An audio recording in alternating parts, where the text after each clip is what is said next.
warahmatullahi wabarakatuh.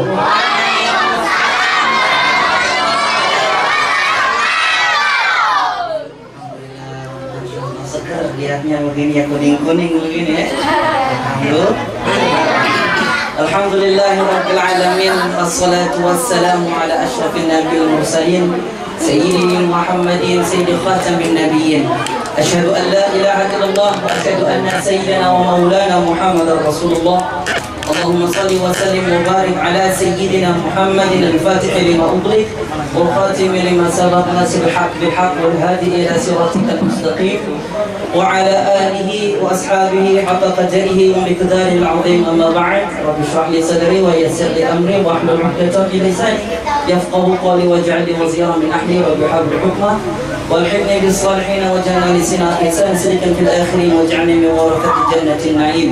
Amma ba'd, yang pertama-tama, yang paling utama, marilah kita panjatkan puja dan puji syukur kita kehadirat Allah Subhanahu wa Ta'ala, yang mana dari sifat rahmanya kita diberi kesehatan, di mana di tengah pandemi begini kita malah yang diberi kesehatan sehingga kita bisa berkumpul di tempat yang paling bahagia, di tempat guru kita Ustadz Sufyan bin Haji Syafi'i, di majelis Fuadul Mustafa.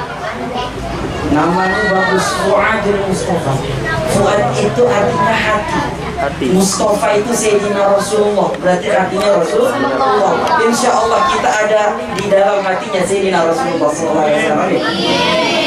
Salawat serta salam tak lupa pula kita haturkan kepada keharibaan besar kita, kepada baginda kita, junjungan kita, Sayyidina wa Nabiyina wa Syafi'ina Sayyidina wa Maulana Muhammad sallallahu alaihi wasallam, yang mana dari sebab beliaulah kita bisa berkumpul menjadi dalam satu hati di dalam agamanya, di agama Islam.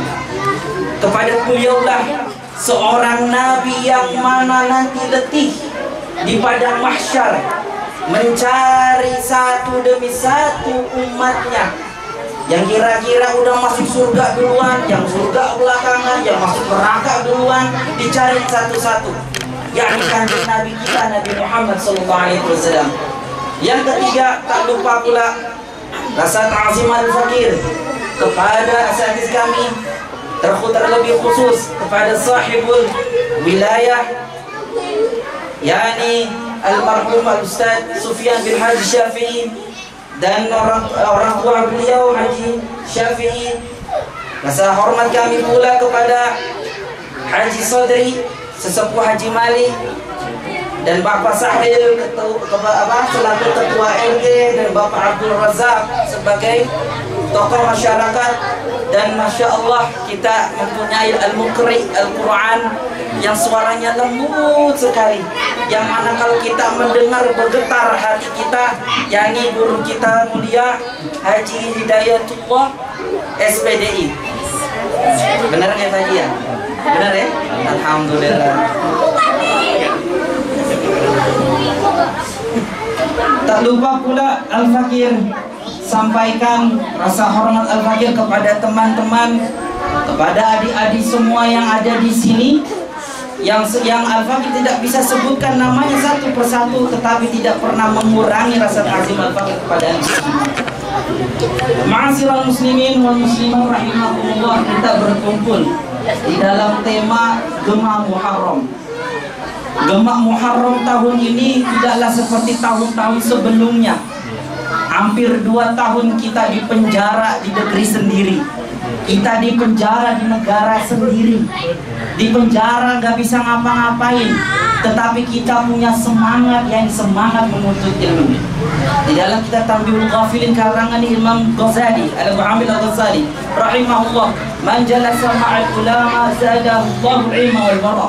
Siapa orang yang duduk bersama para ulama, Allah tambahkan sifat ilmunya dan sifat wara. Apa sih sifat wara? Sifat wara adalah sifat yang mana kita punya rezeki bersyukur. Dulu Al-Fakir punya dialog antara guru kami, Guru Muhammad Zudi bin Kiai Muhammad Inayatullah, mana yang lebih mulia? Makom apa yang lebih mulia bagi orang awam? Sabarkah? Apa syukurkah? Ayo, kalau yang muda-muda kayaknya kalau minta sabar marah, betul ya? Ya, apalagi nanti dibagiin besek, dikit tambah masih dikit kurang dikit begitu marah-marah ya. Apalagi anak-anak bocah begini ya. Ini nih kita ceramah belum 5 menit, pantat udah gerak semua ya. Alhamdulillah. Terus di dalam kita Tamil Ghafilin juga dikatakan, man jalasa ma'as salihin zadahullahu rukbatal ibadah. Siapa orang yang duduk bersama orang soleh, maka Allah tambahkan di dalam hatinya keinginan untuk beribadah. Tuh. Enak. Ente dahulu udah sering dengar kali ya cerita-cerita orang tua dulu kita, yang mana ketika nanti ada orang udah meninggal minta dihidupkan sama Allah, terus meminta satu permintaan, dia tidak melakukan sholat, dia tidak melakukan puasa, tapi dia hanya ingin duduk bersama para ulama, duduk di majelis ilmu, di taman-taman surga. Kenapa? Karena orang yang duduk di dalam majelis ilmu pahalanya melebihi orang yang sholat 1000. Masya Allah. Itu berkahnya kita 5 majelis. Bahasa juga cakep banget nih. Gerakan semangat rindu. Oh, getaran. Waduh, apalagi digeterin ya. Cukup HP aja yang geter, jangan geter-geter lainnya ya. Getarkan semangat rindu dan cinta Allah. Ini kalau kita ngomongin masalah rindu dan cinta, maka kita kembalikan kepada siapa pemilik rindu paling besar di dunia ini. Kepada siapa kita kembalikan cinta yang paling besar, kepada siapa kita kembalikan itu kedua kalimat tersebut, yakni kepada Rasulullah SAW. Karena cintanya dan rindunya Rasulullah SAW kepada kita melebihi cintanya orang tua terhadap anaknya. Banyak kita temui orang tua meninggalkan anaknya, ngelahirin doang, menelantarkan aja, nggak diurusin tuh pendidikannya. Banyak yang begitu ya Pak ya. Semoga dah orang kampung Haji Malimah orang soleh semua. Kita nih tinggal di Pondok Randu Pak, Randu Kongsi nih. Kalau Bapak tahu nih tempat begal di sana semua, tempat maksiat di sana semua ya. Tapi kita doain deh ya dengan keberkahan para wali. Semoga tuh kampung Allah angkat derajatnya jadi kampung para kiai. Amin. Teringat Al-Fakir oleh kisah dari guru kami Maulana Syah'ala Muhammad Mustafa Naimah di Mesir, yakni cerita dari kakeknya beliau sendiri, yakni Syekh Naimah. Syekh Naimah ini adalah orang yang paling alim di Iskandaria, di Alexandria. Orang alim. Ulama-ulama itu kelas ulama gede datang ke beliau buat belajar lagi. Syekh Naimah ini punya kebiasaan namanya masak. Jadi ulama itu pintar masak. Makanya teman-teman yang pesantren itu biasa kalau pulang jago masaknya. Coba lihat catering-catering yang ada di Indonesia, siapa yang masak kebanyakan? Santri. Laki-laki makanannya lebih enak, lebih sedap gitu. Jangan makanya nanti laki-laki kerjaannya apa? Tidur, Mobile Legend, mabar. Nanti kalau mabar sakit tipes. Orang mah kerja tipes ya. Ini mah mabar tipes. Jangan begitu ya. Nah, Syekh Naimah dahulu membuat satu majelis zikir. Nah, majelis zikirnya ini berzikirlah, menyebut nama Allah, bersolawat di dalamnya. Di samping majelis tersebut ada satu bilik, satu tempat terkhusus untuk anak-anak main. Tiba-tiba Syekh Naimah keluar dari tempat beliau melihat satu cahaya sungguh-sungguh sangat terang. Kira-kira ini sinarnya dari langit nembus ke bumi, datangnya kemana? Ke tempat anak kecil atau orang berzikir? Secara logika kita akan mengatakan tempat zikir. Tempat zikir. Ternyata ketika beliau lihat, ternyata sinar tersebut bukan masuk kepada majelis zikir, tapi ke majelisnya tempat anak-anak bermain. Kenapa bisa begitu? Kenapa bisa begitu? Karena anak-anak itu tidak pernah punya dosa. Ketika mereka bercanda, main pukul-pukulan, main jambak-jambakan, hari itu doang. Setelah itu pula hatinya bersih, disebut dengan safi, hatinya bersih. Sedangkan orang yang berzikir tadi, banyak para ulama, banyak para asatidz, bukannya zikir dengan fokus, malah mikirin utang, mikirin janda, mikirin ciwai, ya. Jadi zikirnya tuh nggak ada asalnya. Bukankah Allah bilang ala dzikrillah tatmainnul qulub? Bukankah zikir itu untuk melembutkan hati? Berapa banyak orang berzikir bukan lembut hatinya, makin garang. Betul nggak? Apalagi sekarang ada dulu kasus gangster ketangkep sama salah satu anggota FPI kali itu. Ditangkap, ditanya, ente ngamalin apa? Dia ngamalin zikiran, tapi karena niatnya salah, jadi salah. Sedangkan teman-teman nih yang hatinya pada bersih, ini mereka nih para aulia. Bahkan guru kami Ustadz Fitri Al-Junaid, beliau mengatakan kewalian seorang wali kutub dengan kewalian seorang anak kecil lebih tinggi kewalian anak kecil. Karena kenapa? Kewalian wali kutub bisa berubah, sedangkan anak kecil ketika marah, marahnya itu dari hati, enggak dibuat dari amarah setan. Alhamdulillah. Makanya guru kami Maulana Sya'ala ketika anak kami lahir di Mesir, Al-Fakir minta doa. Ya Syekh, doain saya, doain anak saya. Apa yang dia katakan? Kamu terbalik. Harusnya saya yang minta doa dari bayi tersebut.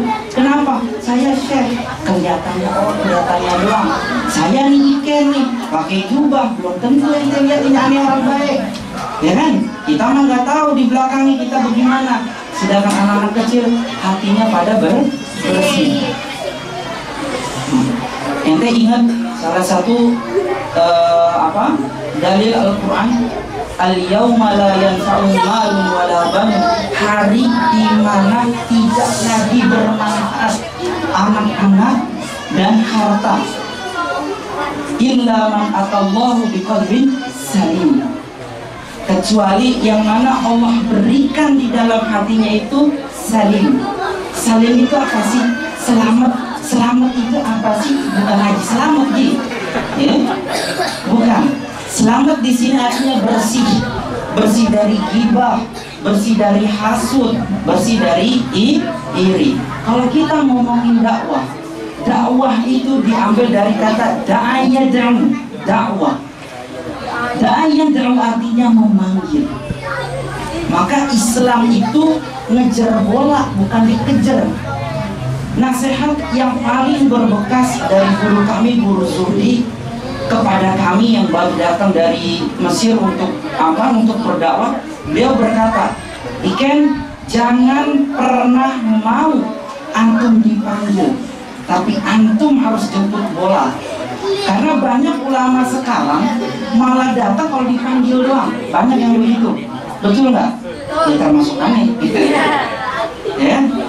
Ya kalau nggak dipanggil ke sini sih gitu ya. Cuman bukan titik poinnya, bukan itu. Kenapa? Dakwah itu kita yang mengajak mereka. Kalau cara ngomong mengajak tuh ada nih cara pendekatannya. Ada nih namanya di dalam, kalau kami dulu di Al-Azhar ada namanya kitab usul dakwah, asal-asal dakwah. Cara-caranya tuh dikasih tahu. Ibarat kata kalau ujian tuh pengen dikasih ininya ya, isi-isinya.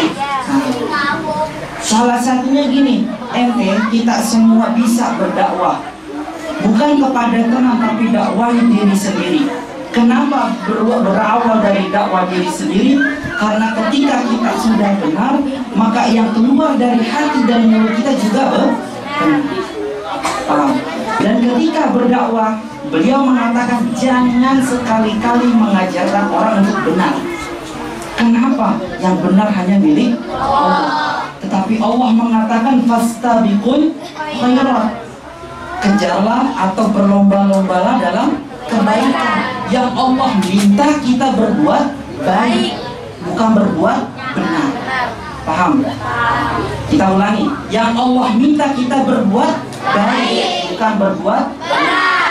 Karena benar hanya milik Allah, sedangkan baik adalah pekerjaan kita. Gini Habibie, kalau kita mengedepankan benar, ketika kita melihat seseorang salah dalam berperilaku, maka kita akan menyalahkan mereka. Wah bid'ah lu, wah syirik lu, kafir lu. Jadi begitu. Tetapi kalau kita mencari yang baik, maka kita akan belajar lagi. Oh mungkin ini orang sholatnya pakai mazhabnya lain kali, betul nggak? Jadinya kita punya hati tenang, adem. Cuman kadang nih, yang tua juga kadang harus cari yang tua juga harus kasih kesempatan kepada yang muda. Ini rumahnya kan di Bekasi nih, rumahnya di Bekasi. Aneh punya rumah di samping masjid, tuh masjid yang ngelola orang tua semua. Yang kalau ada itu udah nggak tahu ngomong apa. Ya, kalau coba begini nih, kalau anak muda kalau subuh nih, Allahu Akbar, Allahu Akbar, seduh, rasanya seduh. Anak muda juga harus tampil, orang tua juga harus memberikan kesempatan. Terus kita ngomongin masalah cinta. Nah, apa nih?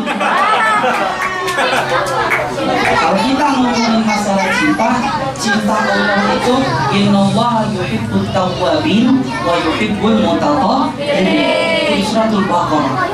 Allah itu mencintai orang-orang yang bertaubat. Karena orang gak akan bisa menembus namanya makom cinta. Makanya nanti di dalam ilmu tasawuf itu ada makom paling rendah dan makom paling tinggi. Makom paling tinggi adalah makom ridho. Nah, makom ridho ini tidak akan pernah digapai kalau kita tidak merasa cinta.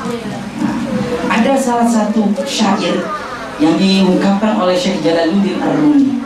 Innal hubbal haqiqiyah bainan nas wa bidayatun yushiru ila mahabbati wa ata'i wa ridha'i. Bahasanya enak banget. Cinta di antara dua manusia adalah awal mula bagaimana kita mengenal cintanya Allah. Karena kita nggak bakal masuk namanya cinta kepada Allah kalau kita nggak masuk dulu rasanya cinta kepada sesama orang tua, sesama anak kepada orang tua, kepada suami kepada istri, suami kepada anak, istri kepada anak, anak kepada kakaknya dan kepada adiknya. Tetapi cinta tidak boleh diberikan kepada yang bukan mahramnya. Berapa banyak anak muda tersesat dengan kalimat cinta padahal itu nafsu. Betul? Berapa banyak anak muda udah pinter main HP, pinter gadget, anaknya masih SD, pacaran panggilnya mama pipi.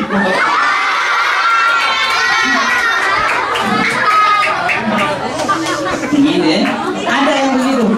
Insya Allah anak-anak Haji Mali mah nggak ada yang begitu ya. Amin. Kalau ada nggak usah kasih tahu ya. Ya Habibi, ya Habibi ya Maulana. Ma'asyiral muslimin wa muslimat rahimakumullah. Perlu kita tahu ini. Di dalam kitab Tanbihul Qulub yang ditulis oleh salah satu ulama Kelantan, di sana dikatakan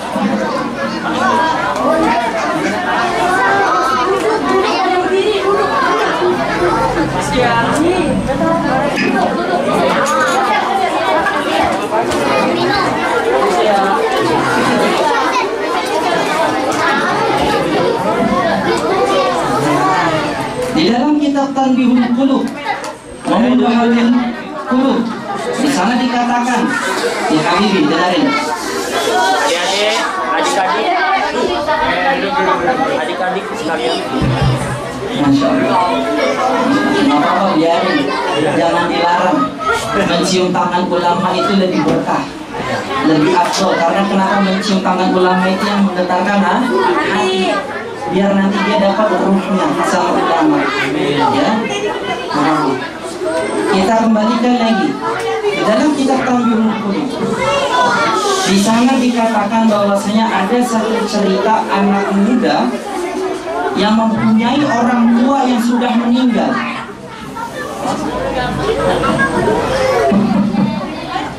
Mempunyai orang tua yang sudah meninggal. Tetapi ini orang tua soleh. Orang tuanya di semasa hidupnya baik, gak sering jalanin namanya puasa, zakat dan yang lainnya. Tetapi kenapa di kuburnya dia disiksa sama malaikat, dan siksaannya itu sungguh mengerikan ya Habibi. Apa siksaannya? Yaitu Allah hunuskan dari kemaluan orang tua 70 tombak dengan 70 mata menembus ke kepala. Nauzubillahi min dzalik. Sebabnya apa? Sebabnya apa? Sebabnya karena seorang anak yang sudah balik, dia berpegangan tangan yang bukan pada mahramnya. Nah, ente udah tahu, berarti itu udah harus hati-hati. Besok udah kagak ada namanya jalan sama jiwa ya. Apalagi nanti pakai kit tuh motornya udah licin. Kalau ente punya orang tua, ente sayang sama orang tua, ente sayang cinta sama orang tua, jaga orang tua. Jaga orang tua. Gak apa-apa, anak-anak gak dengerin juga gak apa-apa, karena memang belum waktunya. Tapi perempuan yang akalnya lebih dimajuin sama Allah, ente udah pernah ngerasain duluan nama jatuh cinta sama orang, betul? Tapi ente harus hati-hati sebagai perempuan. Jadilah perempuan seperti Sayyidatuna Fatimah, yang mana beliau mempunyai sifat tidak pernah mau melihat laki-laki dan tidak pernah mau dilihat laki-laki. Tuh, wanita dengan kedudukan yang tinggi itu seperti itu. Tapi kalau kita lihat zaman sekarang, ya, kita lihat zaman sekarang, TikTok nih udah di mana-mana. Anda nggak bermasalah sama TikToknya, tapi pekerjaannya. Karena di dalam kaidah usul fiqh, adalah benda, nama, tempat itu terlepas dari namanya satuan hukum. Tetapi bisa menjadi satu hukum karena sifat pekerjaannya. Sama seperti gini, pisau kalau saya gunakan untuk membunuh orang dosa nggak? Tapi pisaunya dosa nggak? Enggak, karena bendanya. Tetapi kalau pisau ini saya gunakan untuk menggorok kambing, maka menjadi pahala.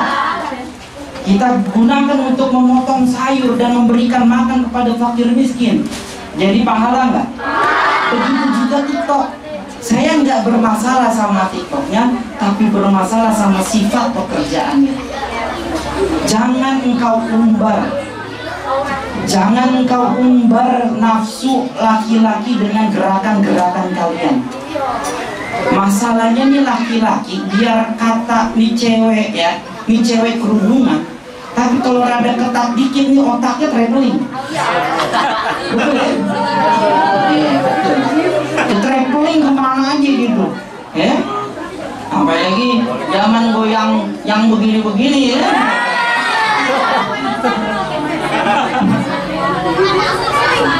Ma'asyiral muslimin wal muslimat rahimakumullah. Adik-adik perempuan kami, jagalah kehormatan kalian. Jikalau kalian cinta kepada orang tua, maka siapapun laki-laki yang datang kepada kalian yang bukan mahramnya, jangan mau dipegang tangan kalian. Kenapa?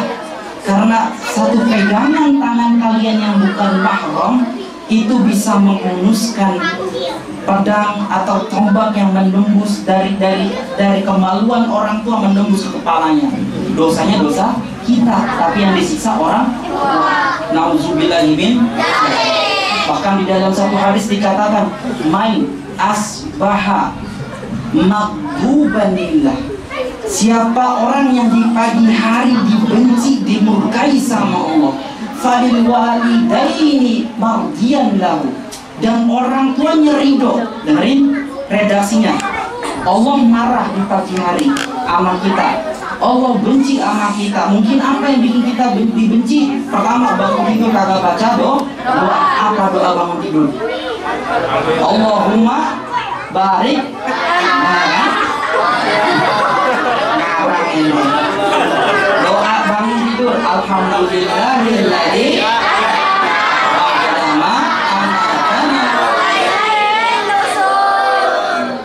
kalau doa begini cakep, tapi jangan di sini doang, bangun tidur juga doa.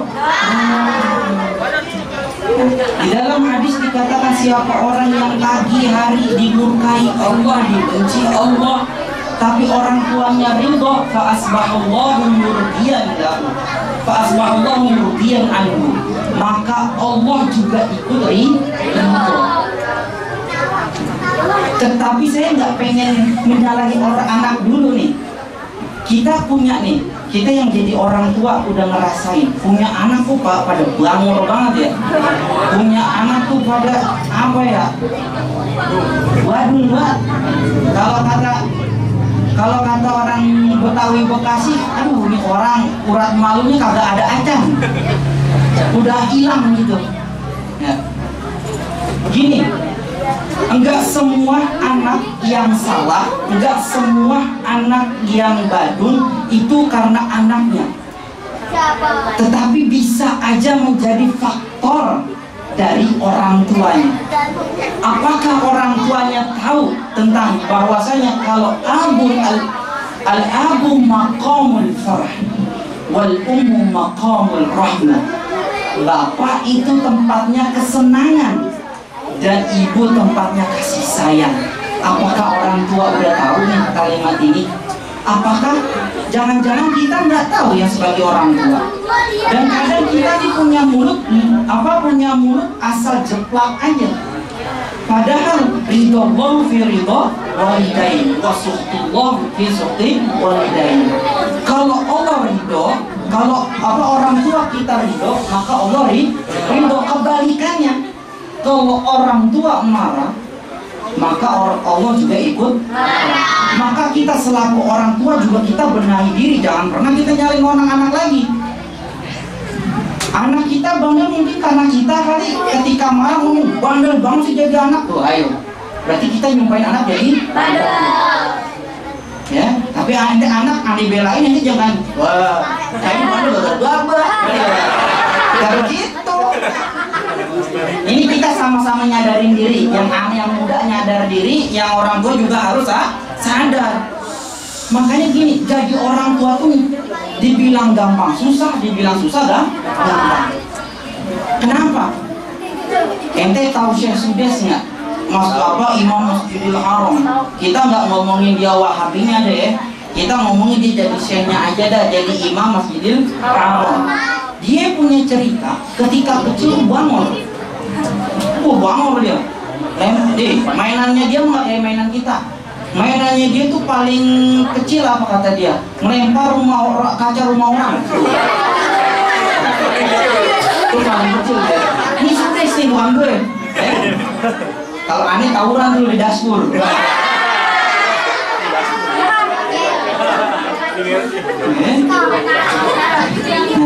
Tapi yang unik apa? Yang unik dari orang tuanya apa adalah Syekh digini nama orang tuanya.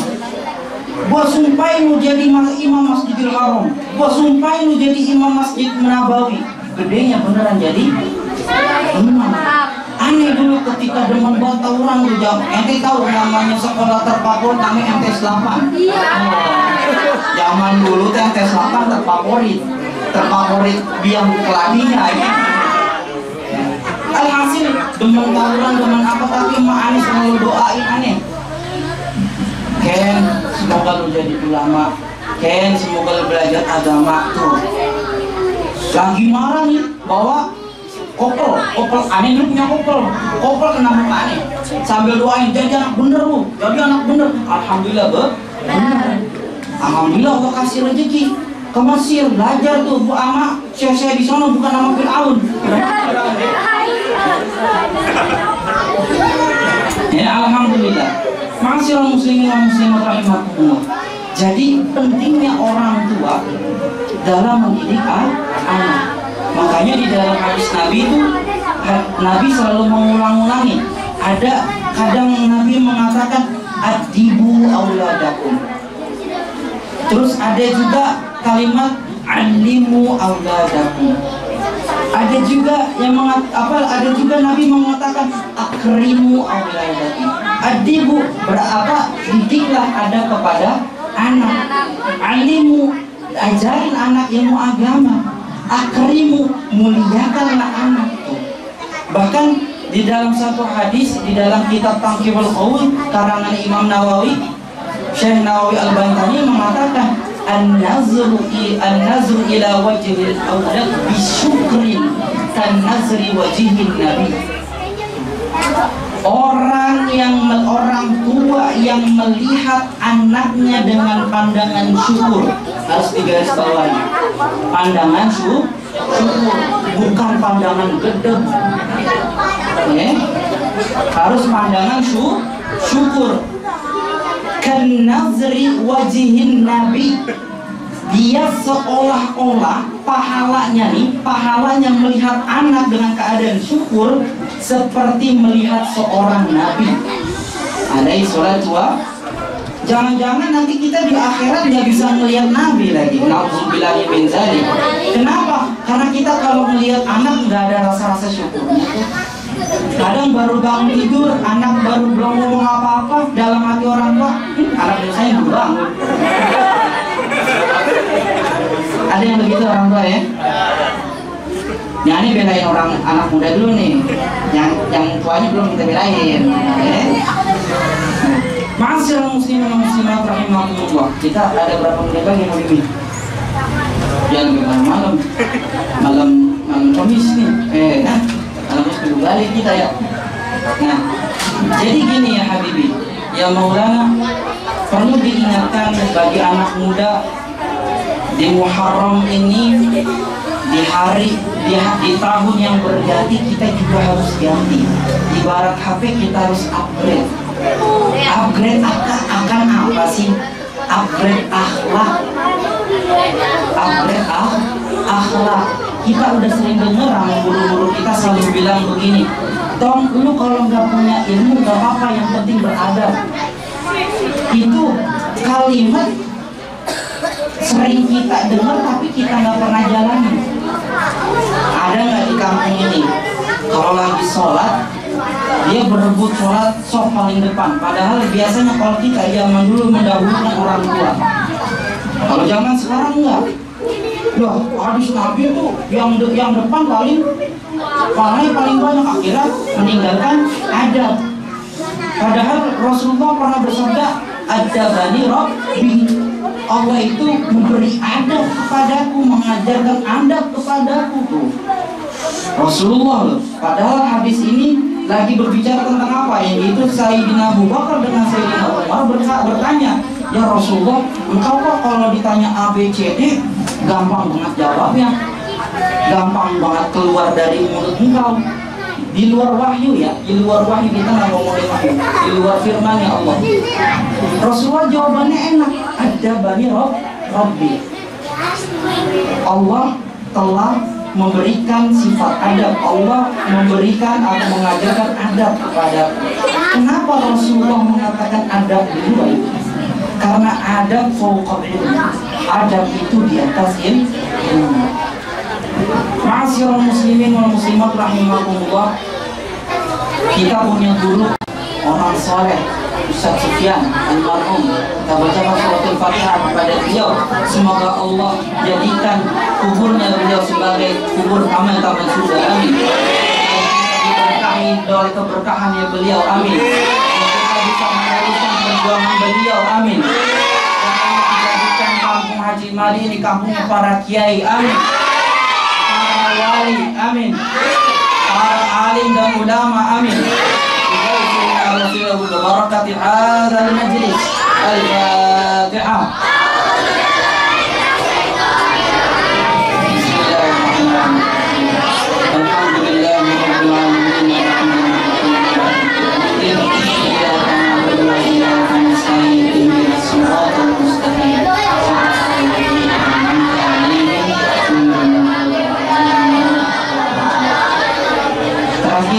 kami tutup, kami juga ingin memberitahukan, insya Allah tanggal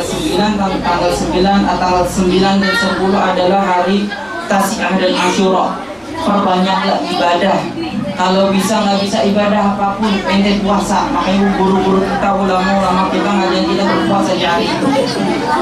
Al-Fakir putih di dalam Al-Quran di juz 3 di lembar ketiga sebelah kiri, Allah berkata, "Mathalul ladzina yunfikuna fi sabilillahi ya mathalul ladzina yunfikuna amwalahum fi sabilillahi kamathali habbatin ambatat sab'a sanabila fi kulli sumbulatin mi'atu habbah wallahu yud'ifu liman yasha wallahu wasi'un alim."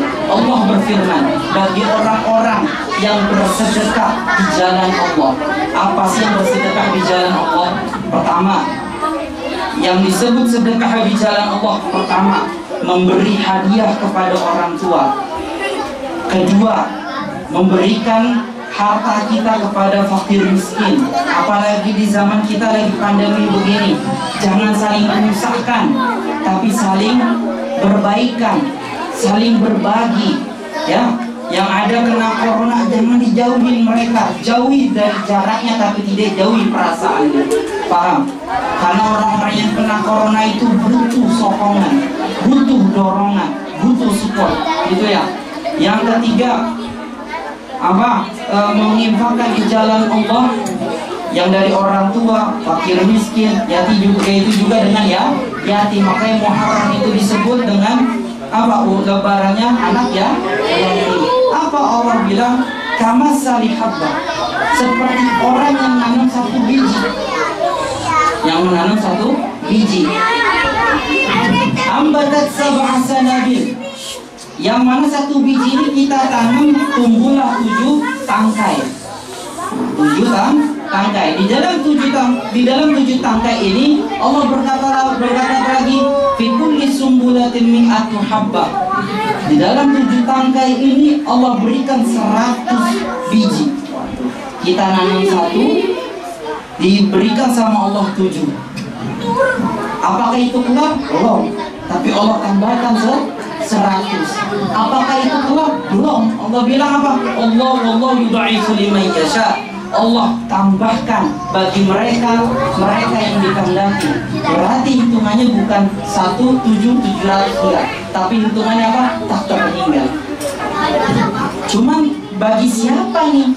Bagi orang-orang yang infak. Ya, bagi orang-orang yang infak. Apakah infaknya ada syarat ketentuan? Ada. Syarat ketentuannya apa? Alladzina yunfikuna amwalahum fi sabilillah tsumma la yutbi'u ma anfaqtum manna wala adha. Apa tuh kata Allah?